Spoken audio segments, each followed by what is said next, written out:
Rock and roll music is black. Don't believe me? Let's see what history has to say about it. So I've been talking a lot on my TikTok about the fact that rock and roll music is black by nature and has roots in black culture. In fact, essentially is black culture. Now, I've gotten some interesting comments in response to what I'm saying. And first of all, let me be clear. I am by no means saying that it belongs to black people and as such no one else can be a part of it. Nay, nay. Nay, nay. That sounds a lot more like projection. It sounds a lot more like it's coming from somewhere within the house. The call is coming from inside the house with that one. And I'll just leave it at that. Comment if you know, you know. So, that being said, since rock, as a matter of fact, the message that I'm sending out here is that the exact opposite. Rock is inclusive and needs to continue to be. And as the beginners, the originators of rock music, myself, I make rock music and I am, as you can see, very much a black woman. I think it's very important that we reverse gatekeep. I think it's very important that we as black people, especially black alt people, and especially black alt musicians, we need to make it extremely abundantly clear that rock and roll music was made by the people and for the people. It was made out of oppression. It was made out of pain and hurt. And it will forever be the music of the oppressed, the music of the downtrodden. Why do you think so much rock and roll music, similar to country, which also we could do a whole series on how country is black, but how rock and roll music, a lot of it is very emo, as they say. Most rock and roll music, somewhere in there is gonna have laced in there some very downtrodden, kind of like emo, emotional lyrics. It's because it started from the soul. It started from the hurt and the pain of oppression and honestly just trying to like dig our way out of it, claw our way out of that situation. So let's give you the first example. The very first, cited by the Britannica Encyclopedia as the originator of rock and roll music, Sister Rosetta Tharpe. Now let's get into it about Miss, the wonderful, the talented, the wickedly amazing Sister Rosetta Tharpe. Sister Rosetta Tharpe, fun fact, was a Pisces sun with the Taurus moon, and we can dig into that if you'd like. Comment and let me know if you'd like to get into the astrology of the queen and mother of rock and roll, but I digress. She was born March 1915 in Cotton Plant, Arkansas, and passed away in 1973. She was an American guitar player, gospel and blues singer. Popular in the 1930s and 40s, she sang traditional gospel songs with contemporary jazz tempos. And she played this on her electric guitar, and this is what made her very interesting and unique and eclectic. So with these performances, she actually introduced this kind of music, this gospel, bluesy, jazzy music, into nightclubs and concert venues. And her work actually influenced early rock and rollers such as Chuck Berry, Jerry Lee Lewis. Oh, don't get me started on Jerry Lee Lewis. Comment if you want to get into that one. Little Richard, and we all knew this one, Elvis Presley. She was the daughter of a farmer, and as she grew up, she was very influenced by the jazz that she was hearing in nightclubs in Chicago. And she started to blend those jazzy elements into gospel and blues. And I believe she got the sister title from being married eventually to a minister, Thomas A. Tharpe. And it was actually through his sermons that she would draw her crowds with her singing. So she essentially would do covers of gospel songs, but liven them up with electric guitar and these like rock, bluesy, jazzy kind of vibes. And as thus, we ended up with the birth of rock and roll music. I highly recommend you guys listen to Strange Things Happening Every Day. It was the first gospel song ever to reach the top 10 in Billboard. In Billboard's race topic or category, which they later titled Rhythm and Blues, aka R&B. So basically we were the ethnic section at first, and they renamed it into Rhythm and Blues or R&B. So when you see black people really advocating for at least just respecting the roots of the blackness of R&B music, hip-hop music, rap music, respecting that before you just dip your toes into it, understand that we were actually shunned initially, and we created these things to create a space for ourselves that didn't exist initially. So you can imagine those very same people that were, or at least the descendants of those very same people that were keeping us and our ancestors out of these spaces, you know, the spaces that we created for ourselves because of that situation. Now those descendants want to come in and kind of, you know, try to take over. Basically, it's like, no, we've seen this happen before. We've gone down this road before. We're good on that. So we fight for it so that it can maintain its authenticity to its roots, because it's just so very important. You have got to understand the history, or else you are doomed to repeat it. And we understand that, and we want for you to understand it as well. So understand, when we talk about things like rock and roll being black, hip hop and rap being black, it's not coming from the same kind of place that it's coming from when the originators of segregation would say things like, oh, this is white, this is white. It's not the same thing. In fact, it's literally the opposite situation. If you want to know more about the lovely and amazing and talented Sister Rosetta Tharpe, the mother of rock and roll music and a beautiful black woman, check out the Britannica Encyclopedia, and honestly, a quick Google search is your best friend. Also, I will be talking more about her on my TikTok page, so be sure to give me a follow over there. And then, of course, a little side quest of rock and roll history being black, Vivian Liberto. Her story, honestly, when I heard it, it was just really saddening to me. It's a little heartbreaking. So, long story short, basically Vivian was Johnny Cash's first wife, and she was black passing. She was half Sicilian, half Irish, I believe. But her hair, her skin, everything was giving black. And the reason for this is because apparently her great grandmother was actually black. And so, as such, as non-black people of the time did, they shunned her. They shunned her so hard. They sent her death threats. The Klan was after her and made threats to the family and things like that. And so, you know, you want to say, oh, she was technically white. She was Sicilian and Irish. Like, that's as white as can be. I suppose, but I mean, that's the thing about the one drop rule. If you so much as have a single drop of black in your blood, then you're black, and that's the end of that. And hopefully that explains a lot about mixed and biracial people today and what they go through. Now, what's kind of sad to me about Vivian Liberto is that she and Johnny Cash, first of all, beautiful, beautiful couple, and they adored each other. They loved each other. She was with him through the struggle, basically. She was that first wife that was with him through all the hard parts of him getting to his place of fame. Then he got to fame. He went on tours. They had children together. They were married. They were married for some years, and then he would go on tour, and unfortunately he had a drug and alcohol problem, and, you know, abuse drugs and go on tour and mess around on Vivian. And eventually, between that and all the hubbub with the racism, it was just too much strain on the relationship, and they divorced. And actually, some of those affairs included his second wife, Miss June Carter. So yeah, you can imagine Vivian's heartbreak. She's like the unspoken person who, honestly, she was the inspiration for Johnny Cash's song Walk the Line. And so, you know, rock and roll is black. Rock and roll is either created by black people or inspired by black people in some way, pretty much everywhere you look if you dig deep enough. And so that's why it's so important to give black people our dues and our credit in this genre.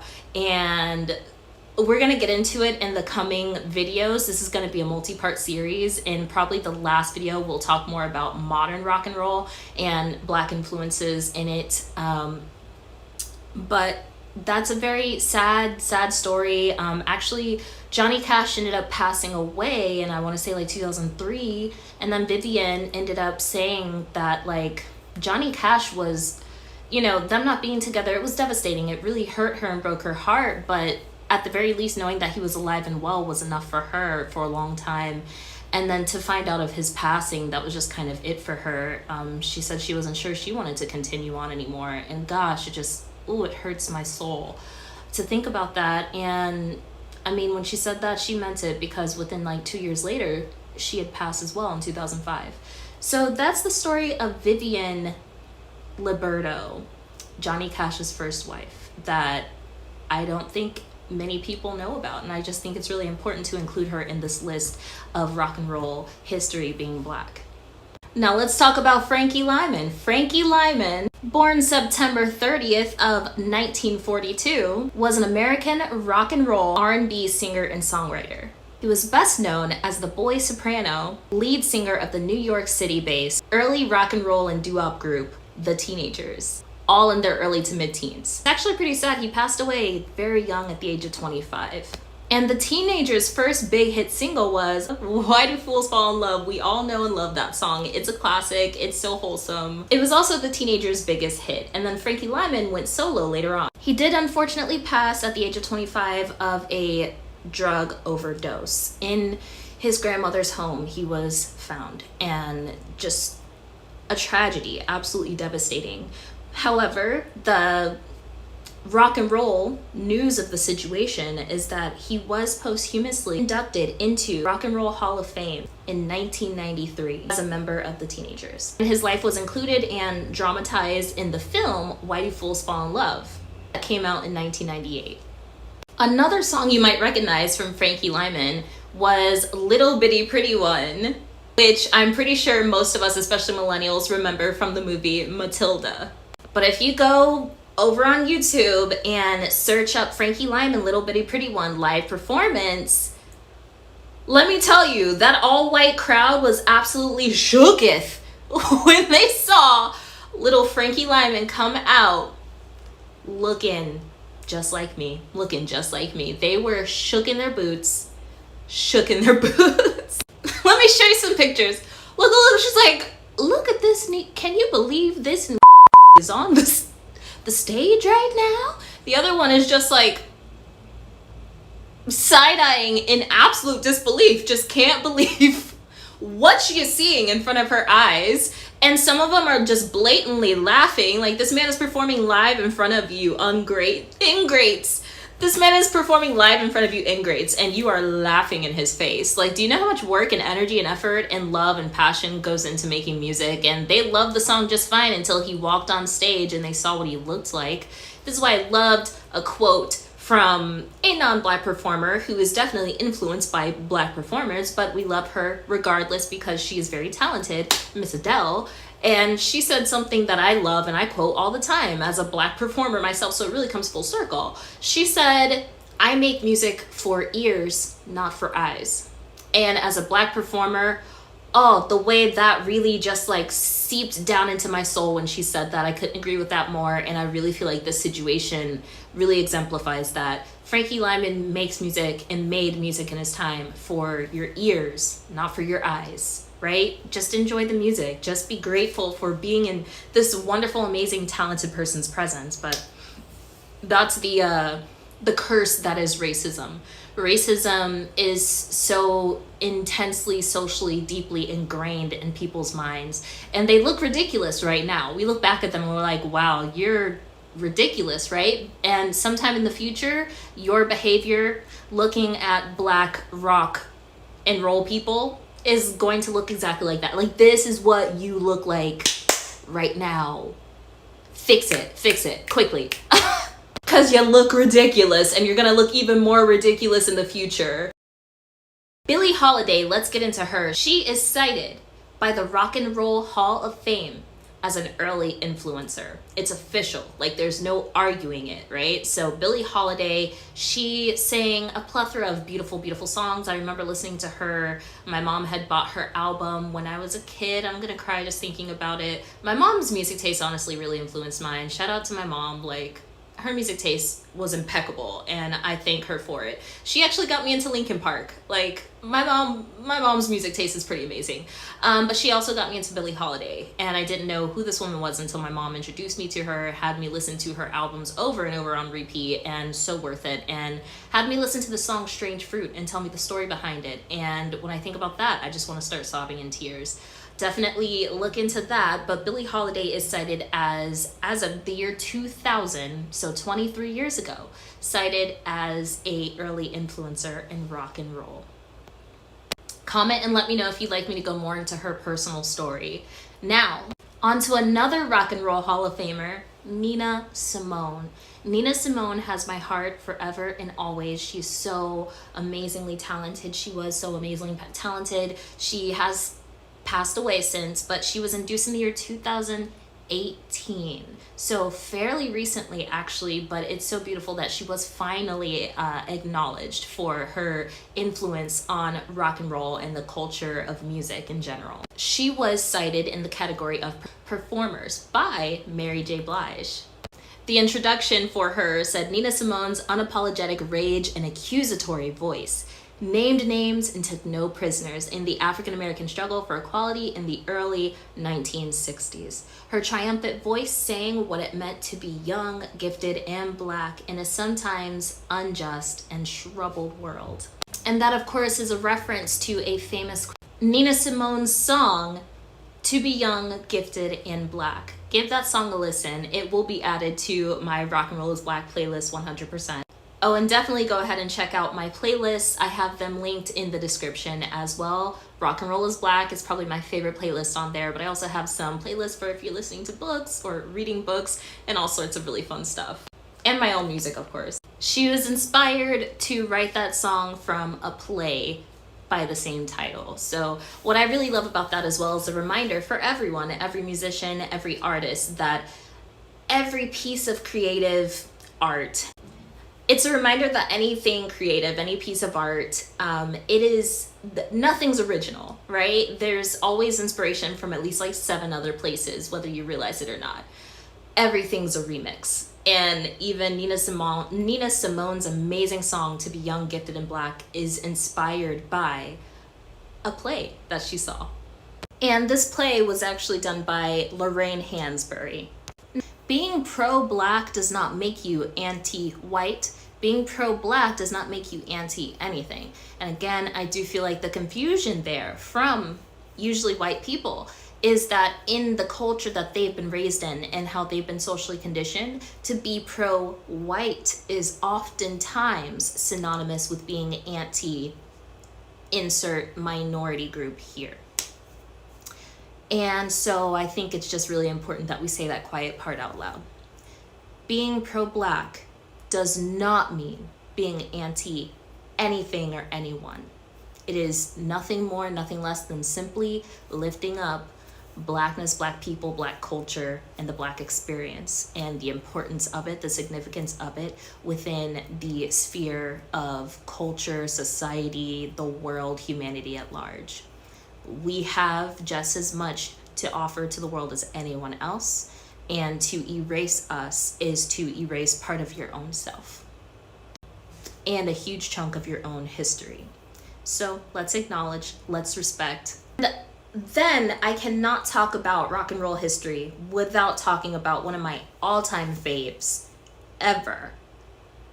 The amazing Jimi Hendrix. What? I fangirl so hard over Jimi Hendrix. King, absolute king. And so ridiculously ahead of his time. Like, he might even be ahead of our time. It's wild. The man had a time machine and he got to the future through music. He was amazing. I know for a fact that you've heard his rendition of the Star Spangled Banner. I know for a fact. Look it up, Jimi Hendrix, Star Spangled Banner. Give it a listen. I know you've heard it before, but you might not have realized that it was Jimi Hendrix. And that right there is why I'm making this video. It's very important. Jimi Hendrix was introduced into the Rock and Roll Hall of Fame in 1992 by Neil Young in the category of performers, because let me tell you, he was the rock performer, probably, maybe of all time. His introduction said Jimi Hendrix was the most gifted instrumentalist of all time, a self-taught electric guitarist whose fluid, immersive style was perfectly suited to embrace and then revolutionize the late 60s psychedelic rock movement. This is what the official Rock and Roll Hall of Fame is saying. The Seattle-born musician always paired awe-inspiring tone and feel with incomparable songs, which struck a balance between experimentation and tradition. Fun fact, Jimi Hendrix was a Sagittarius sun with a Cancer moon, a Sagittarius rising, and a Libra midheaven. If you know, you know. If that makes sense to you, awesome. And Jimi Hendrix was only 27 years old when he passed on, and part of what some people would call the 27 Club, when huge stars pass away at the age of 27. It's apparently a theme that has happened quite a few times, and if not exactly 27, then very close to that age, but typically it is exactly 27 years old. Included in that list of the 27 Club would be those of Janis Joplin, Jim Morrison, Kurt Cobain, Amy Winehouse, may they all rest in peace. Amazing musical greats who passed away at this surprisingly young and same age. It's a very strange phenomenon. And the list goes on and on and on. I could talk to you about so many other amazing greats. I'll probably put them somewhere here for you guys to just kind of see. If you'd like for us to go into more detail about anybody else specifically, please do let me know. I would more than love to. And next we're going to talk about the later idols, and then finally we'll have the final parts where we talk about more modern rock and roll music and people who are making history and waves right here, right now, in our time, in our generation.